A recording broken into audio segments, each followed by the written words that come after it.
todos, bienvenidos a la tercera clase del curso de Nutrición Deportiva de la Academia Walda Training. Mi nombre es Lucila Rosso y hoy vamos a estar hablando sobre los lípidos, el último macronutriente que nos queda pendiente luego de haber descrito ya todo lo relacionado con los hidratos de carbono y las proteínas, los otros dos macronutrientes. En la segunda parte de la clase del día de hoy vamos a hablar sobre los micronutrientes, las vitaminas y los minerales. En cuanto a los lípidos, vamos a definirlos, vamos a establecer cuáles son sus funciones, vamos a clasificarlos, vamos a comparar las diferentes grasas dietéticas en los alimentos, vamos a hablar sobre los omega 3 y los omega 6, ácidos grasos esenciales para el organismo, vamos a describir el metabolismo y la absorción de los lípidos, vamos a ver cuáles son las recomendaciones de lípidos en el plan de alimentación de los deportistas, vamos a hablar sobre la calidad de las diferentes grasas y aceites, vamos a ver cuáles son las recomendaciones preentrenamiento o competencia y vamos a ver algunos ejemplos de planes ricos en grasa y vamos a analizar qué es lo que sucede en una estrategia nutricional conocida como ayuno intermitente. Los lípidos son un conjunto de moléculas heterogéneas, insolubles en agua, dentro de los cuales encontramos a los aceites y a las grasas.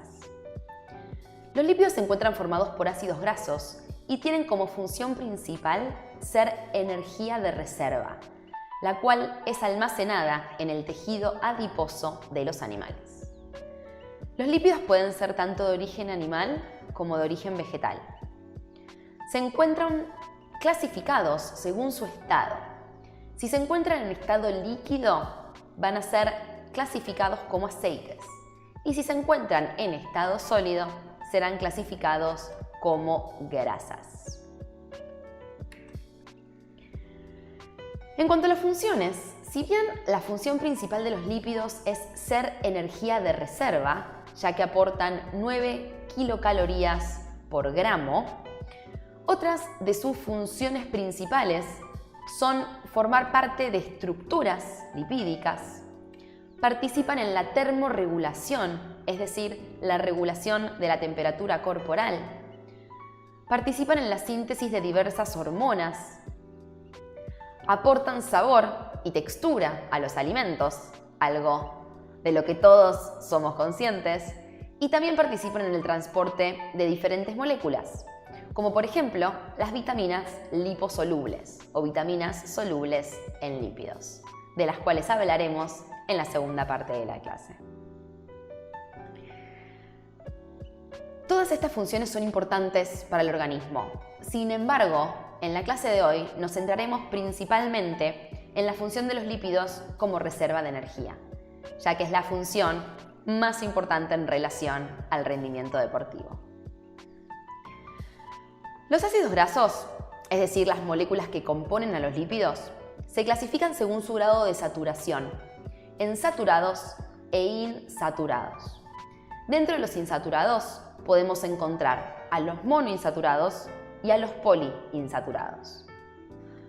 Los ácidos grasos saturados, generalmente de origen animal, son aquellos considerados como grasas malas para la salud, a diferencia de los ácidos grasos insaturados, generalmente de origen vegetal, considerado como las grasas buenas para la salud. El concepto de saturación de los ácidos grasos hace referencia a ciertos tipos de enlaces presentes entre las moléculas de los mismos. Como este es un tema bioquímico que excede a los contenidos de este curso, no profundizaremos en el mismo. Lo que sí es relevante comprender es que los ácidos grasos saturados aumentan el colesterol LDL, generalmente conocido como el colesterol malo, y también aumentan de forma directa el colesterol sanguíneo total. Por otro lado, los ácidos grasos insaturados, conocidos como las grasas saludables, pueden reducir los niveles del colesterol LDL o colesterol malo y también los niveles del colesterol total.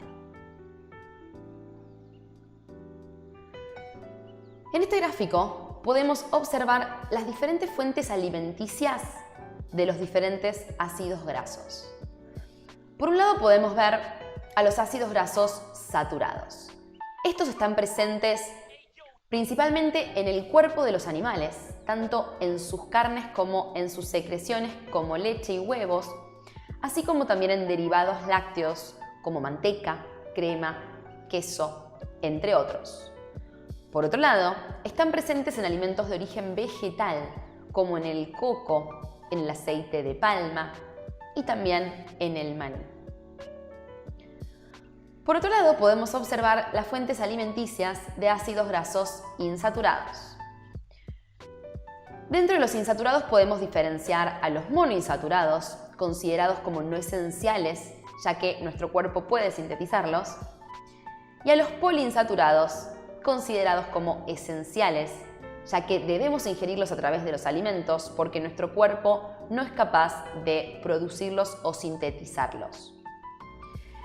También encontramos dentro de los insaturados a los ácidos grasos trans. Este tipo de ácidos grasos se obtiene cuando la industria transforma grasas líquidas en forma de aceites en grasas sólidas, a través de un proceso conocido como hidrogenación. Tienen el mismo efecto nocivo en la salud que los ácidos grasos saturados. En este gráfico podemos observar las fuentes alimenticias también de los ácidos grasos insaturados. Los ácidos grasos monoinsaturados podemos encontrarlos en el aceite de oliva, en las olivas o aceitunas, en los frutos secos como el maní o cacahuete, las almendras, las avellanas, entre otros. A los poliinsaturados podemos diferenciarlos en dos categorías. Por un lado los omega 3 y por el otro a los omega 6. Los omega 3 podemos encontrarlos en las semillas de chía y en las semillas de lino y también en sus aceites y en las nueces. Por otro lado, a los ácidos grasos omega 6 podremos encontrarlos en diferentes tipos de frutos secos, en semillas y en diferentes tipos de aceites. Por último, a los ácidos grasos trans podremos encontrarlos en alimentos fritos, en comidas rápidas o fast foods, en productos ultraprocesados y en snacks. Al comparar las diferentes grasas dietéticas, podemos observar en este gráfico los diferentes porcentajes de ácidos grasos saturados que componen a diferentes alimentos. Podemos observar, por ejemplo, que el aceite de cánola es el que menos grasas saturadas presenta, solo con un 7% indicados en color rojo, un 20% de ácidos grasos omega 6 indicados con el color azul, un 9% de ácidos grasos omega 3 indicados con el color amarillo oscuro y un 62% de ácidos grasos omega 9 indicados con el color amarillo claro. Podemos observar también el aceite de linaza o aceite de lino, otro aceite que tanto como el de cánola posee una composición ideal en el momento de elegir un aceite, ya que presenta también muy baja cantidad de ácidos grasos saturados, solo un 8%, un 13% de ácidos grasos omega 6. Posee también omega 3 en un 53% y un 18% de ácidos grasos omega 9. Luego podemos observar el aceite de girasol o aceite de maíz. El de girasol posee un 9% de ácidos grasos saturados y el de maíz un 13%, siguen siendo valores bajos. El de girasol presenta casi un 30% de ácidos grasos omega 6, mientras que el de maíz posee su 50% o 53% de ácidos grasos omega 6. El de girasol presenta trazas de omega 3 y un 57% de ácidos grasos omega 9, a diferencia del de maíz, que posee también trazas de ácidos grasos omega 3 con un 27% de ácidos grasos omega 9.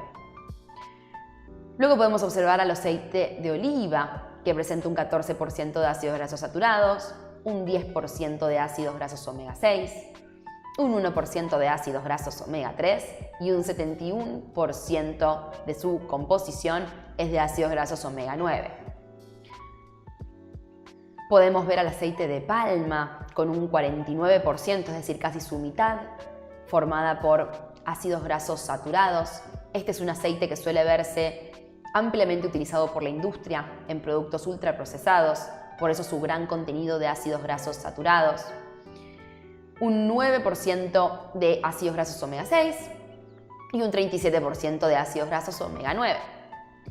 Y por último, encontramos el aceite de coco, formado por un 87%, es decir, casi un 90% de ácidos grasos saturados. Solo un 2% de ácidos grasos omega 6 y un 6% de ácidos grasos omega 9. Es fundamental que conozcamos la composición de ácidos grasos de los diferentes alimentos fuentes de grasas y aceites, ya que esto es útil al momento de elegir un alimento fuente de lípidos para elegir aquellos en donde predomine el contenido de ácidos grasos insaturados frente al de ácidos grasos saturados.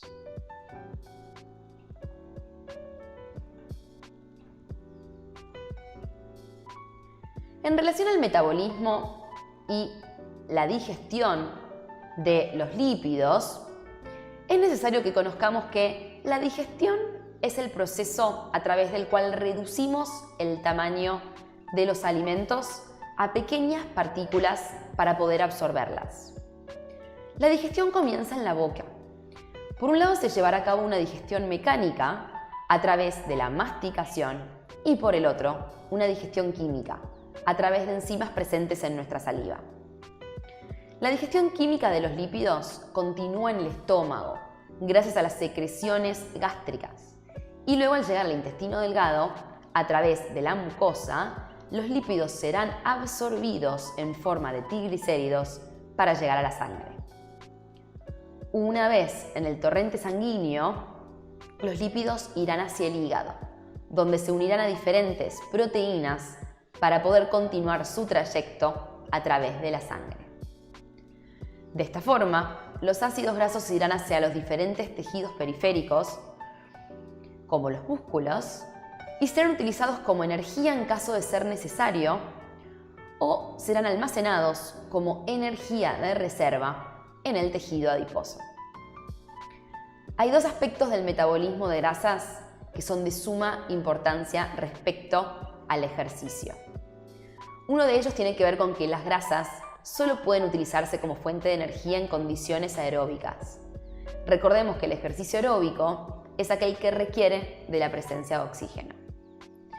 Y otro aspecto importante es que en el músculo solo se almacenan limitadas cantidades de grasas, por lo que éstas tienen que ser transportadas hacia él e introducidas en la célula muscular si es que es necesario utilizarlas.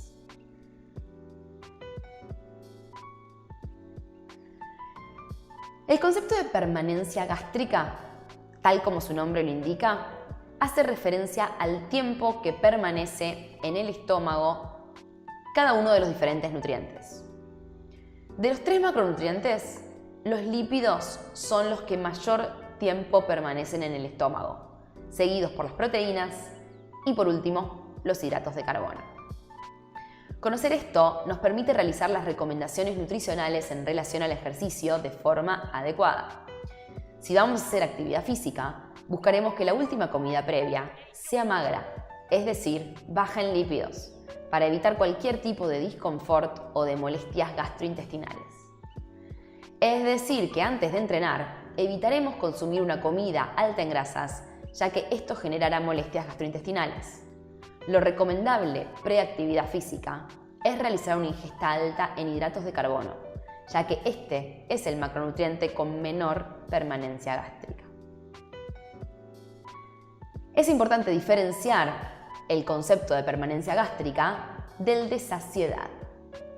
El hecho de que los lípidos sean el macronutriente con mayor permanencia en el estómago no quiere decir que sean los que mayor saciedad nos dan.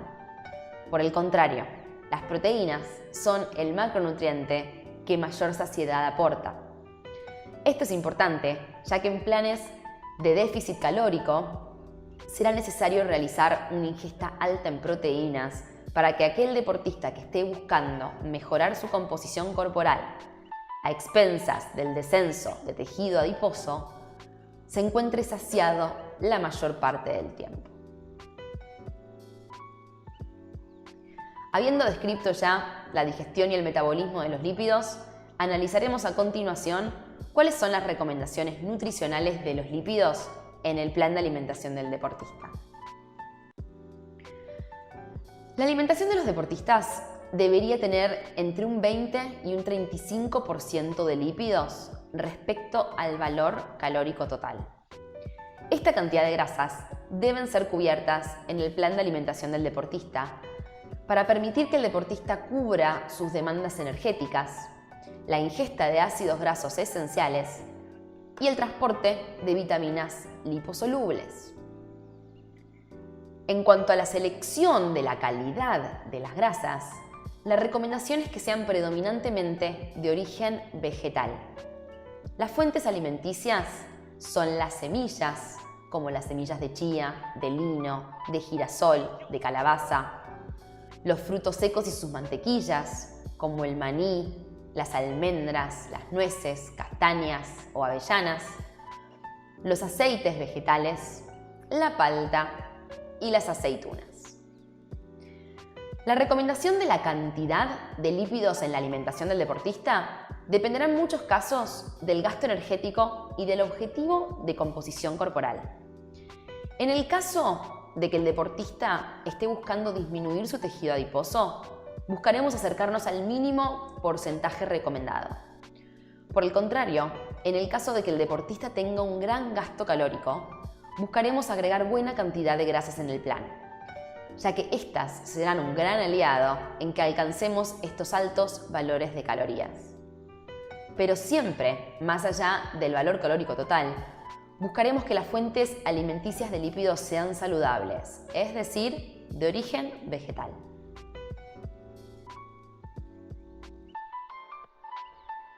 Veremos a continuación dos diferentes estrategias en relación a la ingesta de lípidos con el objetivo de mejorar el rendimiento deportivo.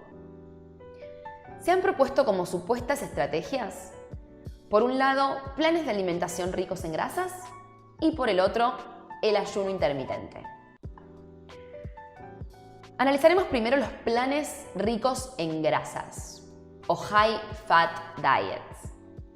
La hipótesis de los planes de alimentación ricos en grasa se basa en el supuesto de que este alto consumo de grasas podría permitir el ahorro del glucógeno muscular a través del uso de las grasas como principal combustible energético. Sin embargo, se ha visto que solo aquellos deportistas muy entrenados y que entrenan a intensidades bajas o moderadas pueden aumentar realmente la oxidación de grasas. Para el resto de los deportistas, se ha comprobado que los planes de alimentación ricos en grasas no brindan ninguna mejoría y, por el contrario, podrían predisponerlos a un menor rendimiento deportivo y a la fatiga muscular. Por otro lado, se ha propuesto el ayuno intermitente como otra de las estrategias para mejorar el rendimiento deportivo y favorecer el descenso de tejido adiposo. Es una estrategia nutricional basada en periodos de ingesta, seguido por periodos de ayuno. Después de largos periodos de ayuno, como durante el ayuno nocturno, el uso de los ácidos grasos como fuente de energía se encuentra aumentado.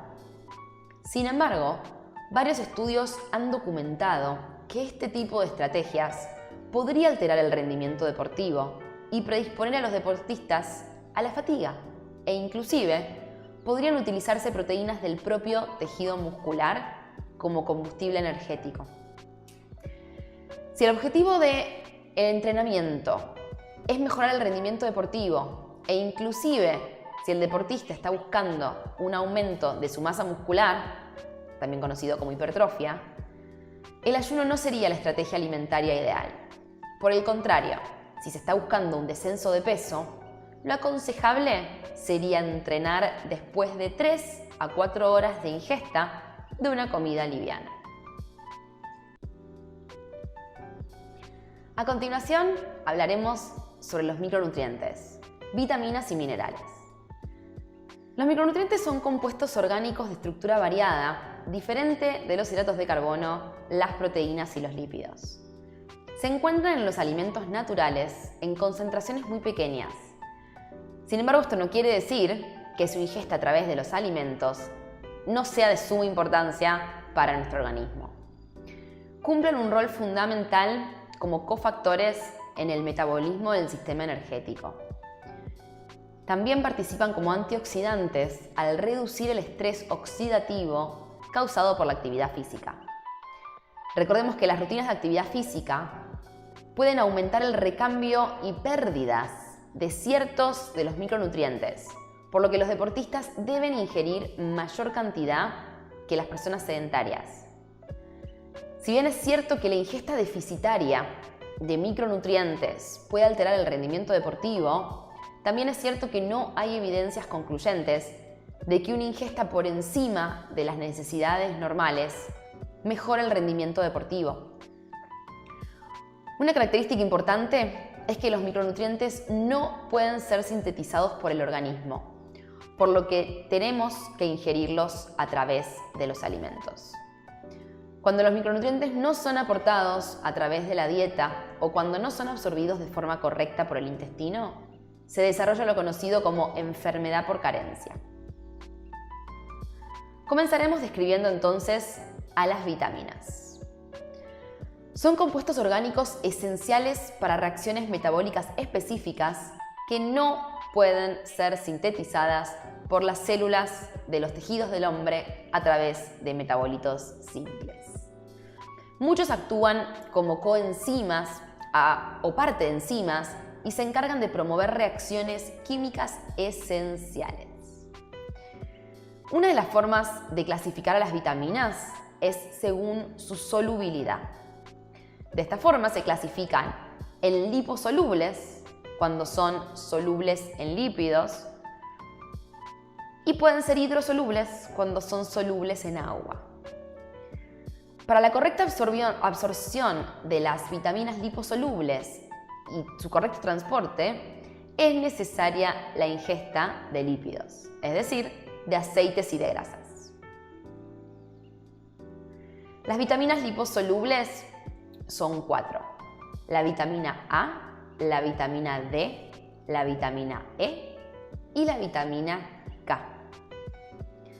Las vitaminas hidrosolubles comprenden a las vitaminas del complejo B y a la vitamina C. Dentro de las vitaminas del complejo B nos centraremos en las vitaminas B9, también conocida como ácido fólico, y en la vitamina B12.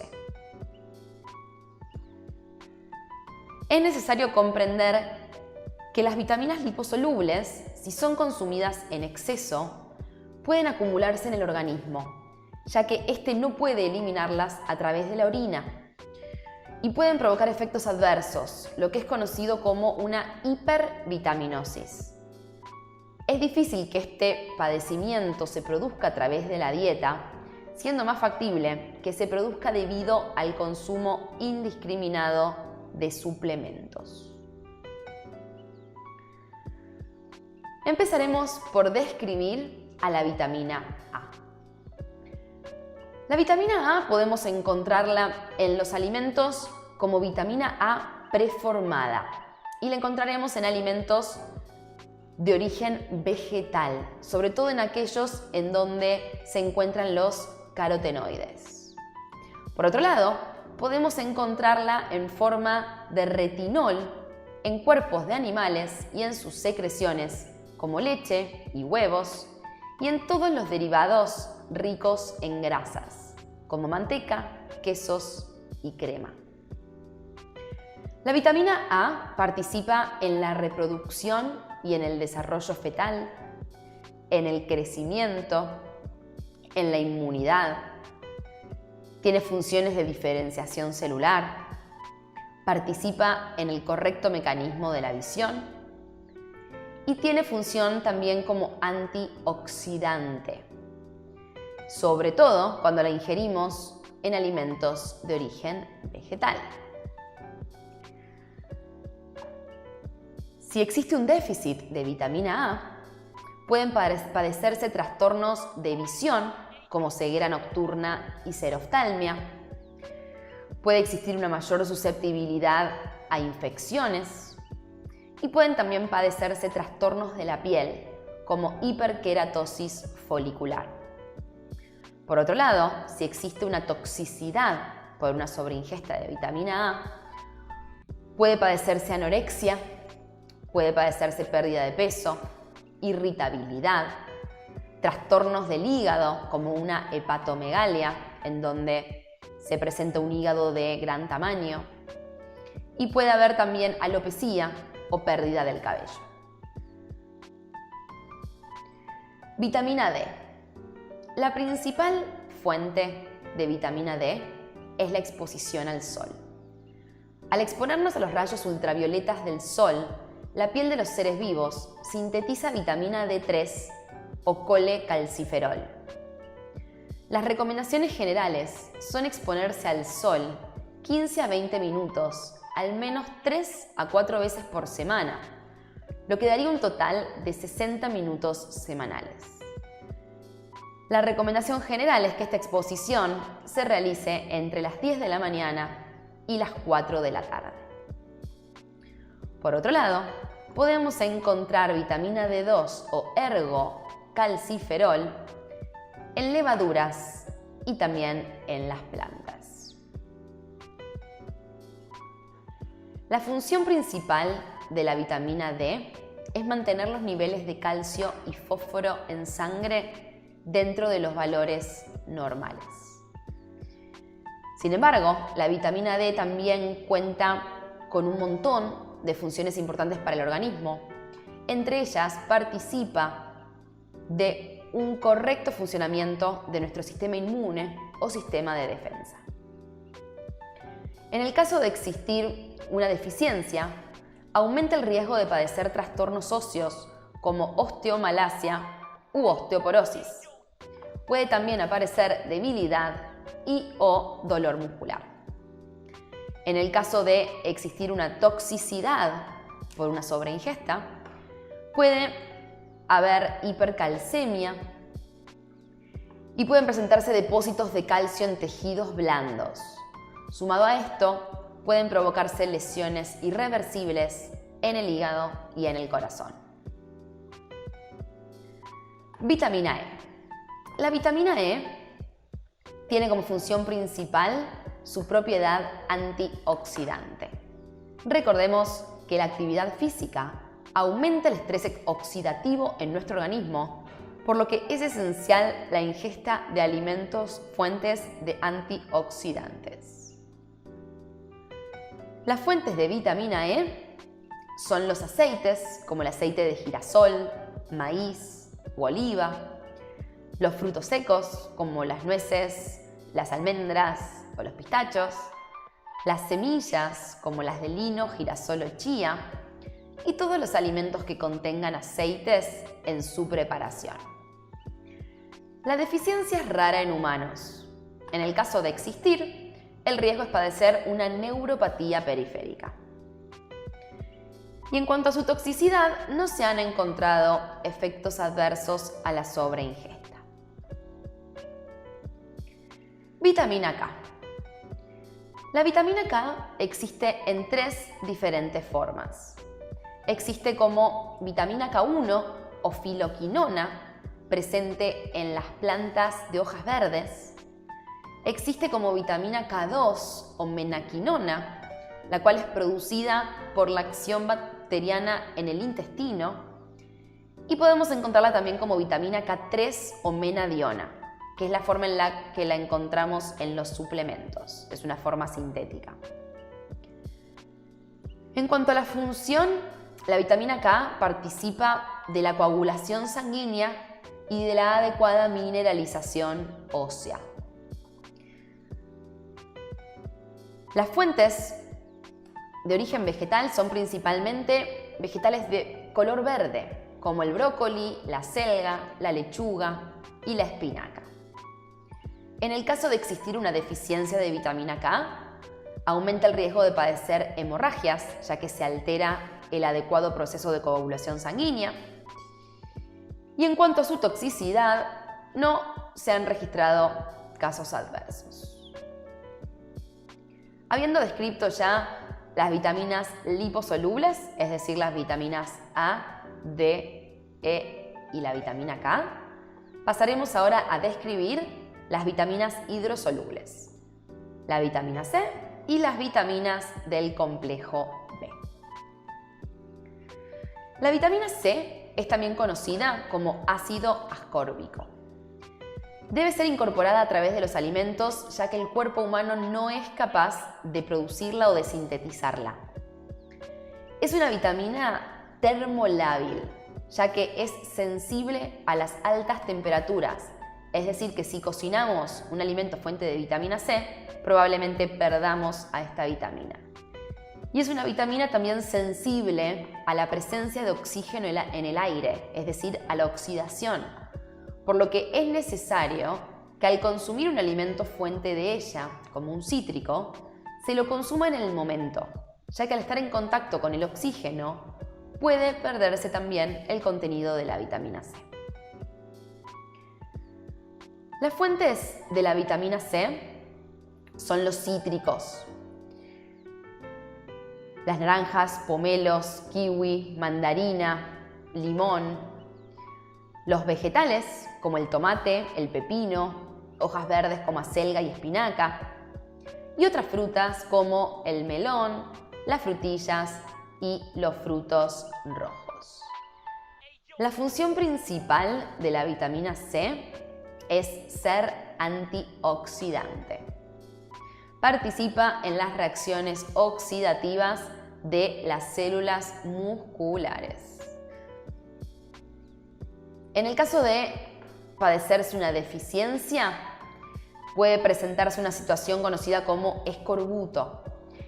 Es raro verla hoy en día, pero puede llegar a presentarse en aquellas personas que no consumen una cantidad adecuada de frutas y de vegetales. Se caracteriza por la aparición de hematomas en el cuerpo, encías sangrantes, debilidad y fatiga. Por otro lado, la toxicidad se da cuando se consume una cantidad de vitamina C mayor a los 3 a 4 gramos por día y lo que se presentan son trastornos gastrointestinales. Como les comenté previamente, si bien el complejo de las vitaminas B está formado por varias vitaminas, nos centraremos en la vitamina B9 y en la vitamina B12. La vitamina B9 es también conocida como ácido fólico. Desempeña un papel fundamental en la síntesis de ácidos nucleicos, nuestro ADN y nuestro ARN. Su ingesta es crucial en mujeres embarazadas, las cuales suelen ser suplementadas de forma obligatoria con ácido fólico, ya que participa en el cierre del tubo neural del feto.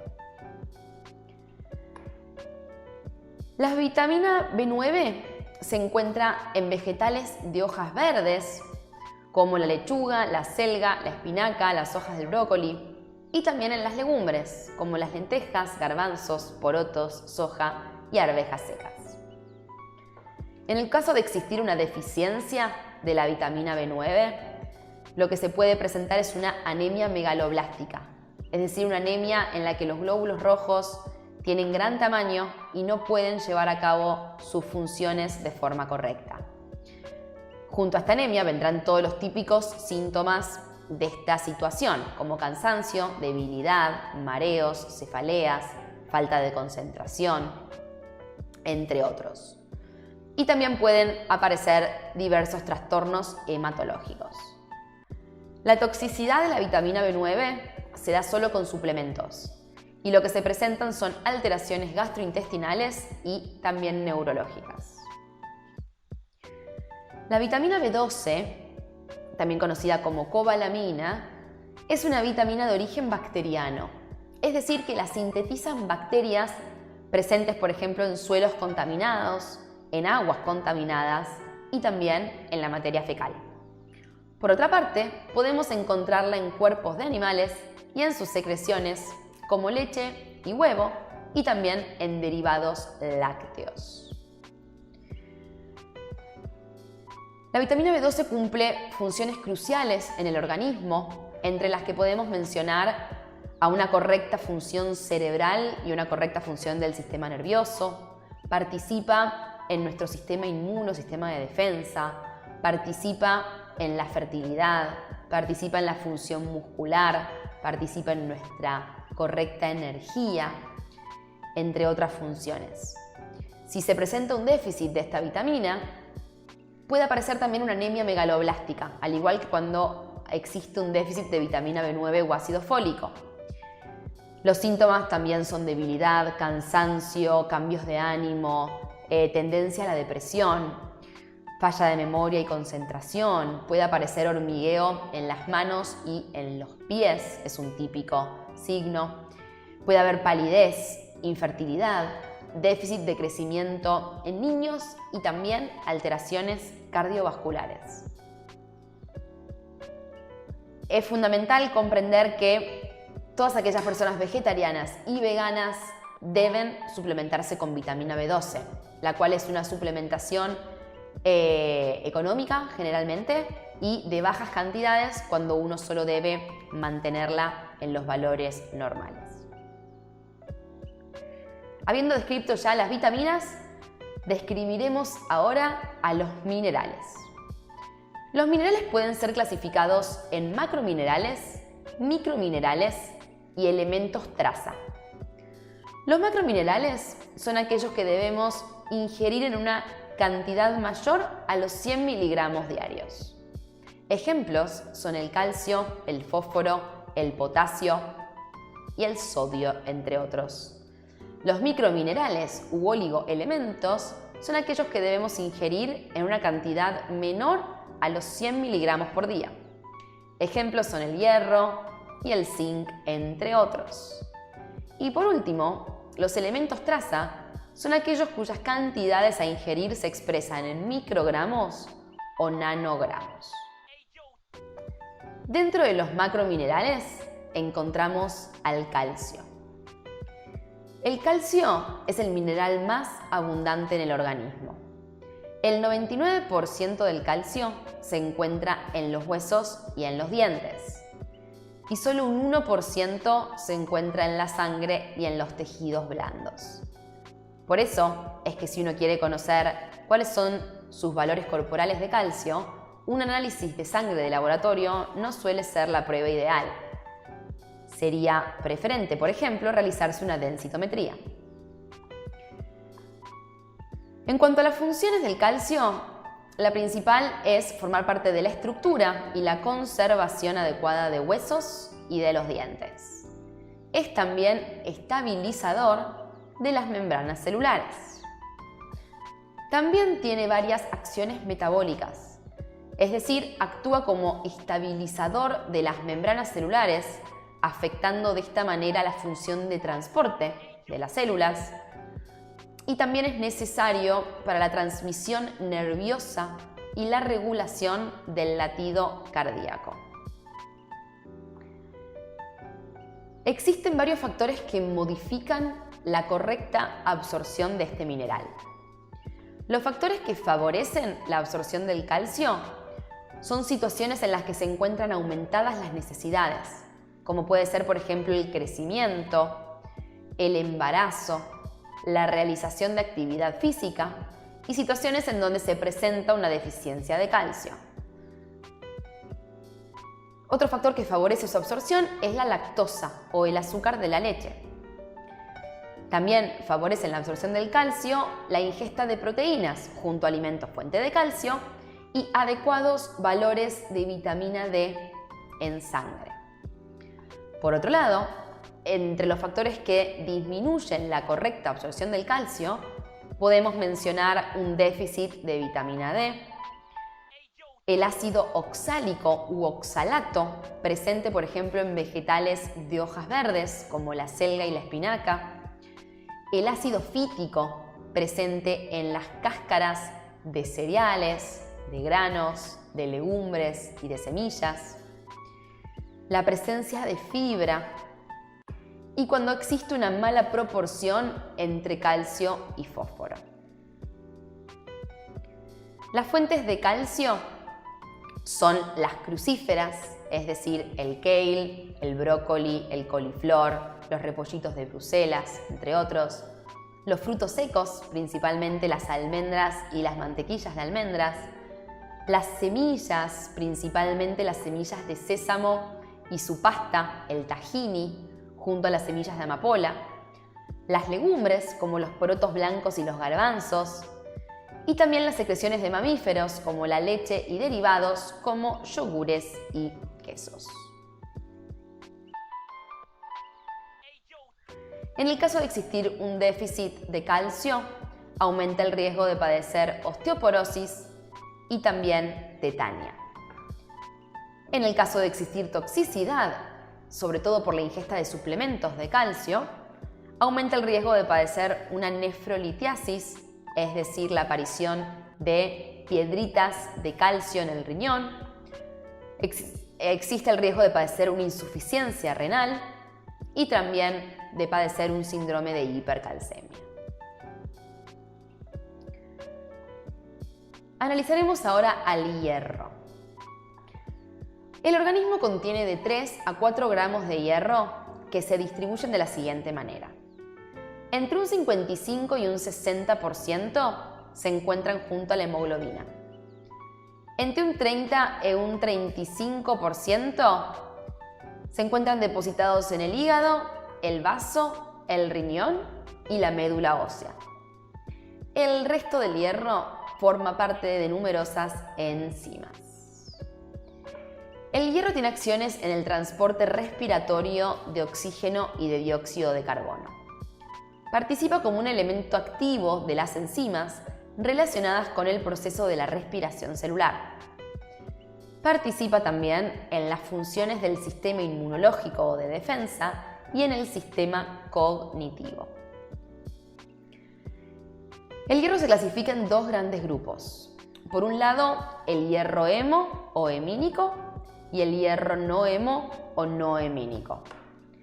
El hierro hemínico se absorbe en un 23% promedio. Se encuentra protegido por la hemoglobina, presenta gran biodisponibilidad y se encuentra principalmente en cuerpos de animales. El hierro no hemo o no hemínico se absorbe en un promedio de un 15% y es necesaria de la ingesta de factores facilitadores para mejorar su biodisponibilidad y aumentar este porcentaje de absorción para lograr que se absorba casi en el mismo porcentaje que el hierro hemínico. Se encuentra principalmente en alimentos de origen vegetal como legumbres, cereales integrales, pseudocereales, frutos secos, semillas, germen de trigo, levadura nutricional y también en los diferentes tipos de suplementos de hierro. En cuanto a su absorción, existen factores que favorecen su absorción y factores que la inhiben. Los factores que estimulan su absorción son la vitamina C o el ácido ascórbico, presente como vimos previamente en diferentes cítricos y diferentes vegetales, el ácido cítrico, el ácido málico, la vitamina A, entre otros. Y por otro lado, existen factores que inhiben su absorción, como los fitatos o el ácido fítico, los oxalatos o el ácido oxálico, los alimentos ricos en calcio, por lo que suele recomendarse que alimentos ricos en hierro sean consumidos separados de alimentos ricos en calcio. Los taninos presentes en infusiones como mate, té y café, por lo que la recomendación suele ser que se ingieran estas infusiones al menos 1 a 2 horas después de las comidas principales ricas en hierro, y algunos tipos de conservantes. En relación a los factores que estimulan la absorción del hierro, la recomendación suele ser que estos se ingieran al menos 30 minutos antes de la comida rica en hierro y hasta 1 o 2 horas posteriores a esta ingesta, ya que si no, perderían esta posibilidad de estimular la absorción. Existen estudios que demuestran que con la adición, por ejemplo, del jugo de medio limón a un plato rico en hierro no hemínico, la absorción de este mineral puede llegar hasta a duplicarse. En el caso de existir deficiencia de hierro, puede existir una anemia ferropénica. En el caso de existir toxicidad, la cual suele darse generalmente por la sobreingesta de suplementos, pueden aparecer trastornos gastrointestinales. Por último, hablaremos sobre el sodio, el potasio y el magnesio. Tanto el sodio como el potasio son electrolitos. Se distribuyen en todos los tejidos corporales, pero el sodio es un elemento extracelular, principalmente, y el potasio es esencialmente un elemento intracelular. Su función principal es participar en mantener un equilibrio de los fluidos corporales y participan también de la contractilidad muscular normal. La principal fuente de sodio es la sal común de mesa. Sin embargo, la principal forma en la que suele ser ingerida por las personas es a través de alimentos ultraprocesados, la cual conocemos generalmente como el sodio oculto. Todo lo que viene en envases y paquetes generalmente suele contener sal, ya sea para mejorar su sabor o para mejorar su conservación. Por lo que en general mucha gente cree que no consume sodio, ya que no agrega sal a las comidas, pero se olvida de contabilizar el sodio que ingiere a través de los alimentos industrializados.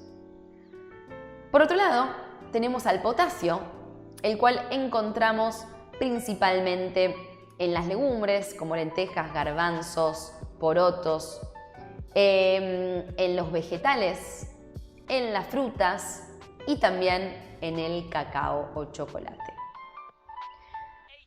Profundizaremos en las funciones de estos dos electrolitos en nuestra próxima clase sobre hidratación. Por último, tenemos al magnesio. Algunas de sus funciones principales son mantener una buena salud cardiovascular, mantener una adecuada mineralización ósea y ayudar en la correcta absorción del calcio. Su ingesta adecuada es esencial para un rendimiento deportivo óptimo, debido a las grandes pérdidas que pueden darse de este mineral a través del sudor. Se han observado bajos valores de magnesio, sobre todo en deportistas de resistencia. Las fuentes de magnesio son las legumbres, los cereales y granos integrales, las semillas, los frutos secos, las frutas tanto frescas como deshidratadas y la palta. Con esta información damos por finalizada esta tercera clase del curso de nutrición deportiva de la Academia Walda Training. Ahora sí, hemos descrito ya los 3 macronutrientes: hidratos de carbono, proteínas y lípidos. Hemos visto cuáles son las recomendaciones en el plan de alimentación general del deportista y cuáles son las recomendaciones sugeridas para el pre, intra y post entrenamiento en relación a estos 3 macronutrientes. Y hemos analizado también a los micronutrientes, las vitaminas y los minerales. Si bien su cantidad diaria de ingesta es pequeña, las funciones que cumplen en el organismo son muchísimas. Espero que esta info les haya servido y hayan disfrutado de esta clase y nos vemos en nuestra próxima clase de hidratación.